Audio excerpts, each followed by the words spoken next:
So guys, kanatay melon corn guys. Hindi na natin friends na na bidyuhan.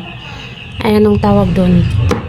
So lagyan na lang natin ito ng condensed milk para bugnaw na siya friends. Kasi natumog din na siya bugnaw ha. Ilagay ko na to ng ice baby. Kasi malagyan ko nito. Ice baby guys. Tapos lagyan natin ng condensed. Tapos pagkatapos ito guys, kainin na natin. Tapos tubig lang yan guys ha. Huwag na kayong maghanap ng iba. Chares! Guys, tingnan niyo yung namin lapsaw, diba? So, ganyan talaga yan. Pag wala tayong ibang